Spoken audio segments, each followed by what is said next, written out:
Today we're going to read from page 44 through 51 from Karen Hesse's book, Out of the Dust. We want to focus today on how Karen Hesse's emphasis in her again and agains with the apples, and then also with the idea of the dust and the rain. And I want you to listen to the tone. So think about the feeling that's felt or portrayed when talking about the apples versus the feeling that's portrayed when they're talking about the dust and the rain. So beginning on page 44, World War. Daddy was just 17 when he fought in the Great War off in France. There's not much he's willing to say about those days except about the poppies. He remembers the poppies, red on the graves of the dead. Daddy says the war tore France up. Worse than a tornado, worse than a dust storm. But no matter, the wild poppies bloomed in the trail of the fighting, brightening the French countryside. I wish I could see poppies growing out of this dust. May 1934. Apples. Ma's apples blossoms have turned to hard green balls. To eat them now, so tart, would turn my mouth inside out, would make my stomach groan. But in just a couple months, after the baby is born, those apples will be ready, and we'll make pies and sauce and pudding and dumplings and cake and cobbler, and have just plain apples to take to school and slice with my pocket knife and eat one juicy piece at a time until my mouth is clean and fresh and my breath is nothing but apple. June 1934. Dust and rain. On Sunday, winds came, bringing a red dust, like prairie fire, hot and peppery, searing the inside of my nose, the whites of my eyes, roaring dust, turning the day from sunlight to midnight. As the dust left, rain came, rain that was no blessing. It came too hard, too fast, and washed the soil away, washed the wheat away with it.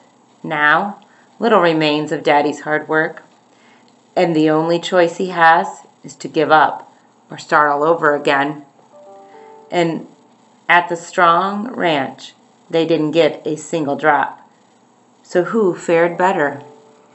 Ma looks out the window at her apple trees. Hard green balls have dropped to the ground. But there are enough left, enough for a small harvest, if we lose no more. June 1934. Harvest. The combines have started moving across the fields, bringing in wheat, whatever has managed to grow. Mr. Tuttle delivered the first load to town, selling it for 73 cents a bushel. Not bad. Mr. Chafflin, Mr. Haverstick, and Mr. French, they delivered their harvest too, dropping in at Joyce City grain elevator. Daddy asked Mr. Haverstick how things looked, and Mr. Haverstick said he figures he took 8 bushels of a 20-bushel acre. Off a 20-bushel acre. If Daddy gets 5 bushels to his acre, it'll be a miracle. June 1934. On the road with Arlie. Here's the way I figure it. My place in the world is at the piano. I'm earning a little more money playing, thanks to Arlie Wonderdale. He and the Black Mesa boys have connections in Keys and Goodwill in Texahoma. And every little crowd is grateful to hear a rag or two played on the piano by a long-legged, red-headed girl, even when the piano has few keys soured by dust. At first, Ma crossed her arms against her chest and stared me down, hard-jawed and sharp, and said I couldn't go. But the money helped convince her. And the compliment from Arlie and his wife Vera.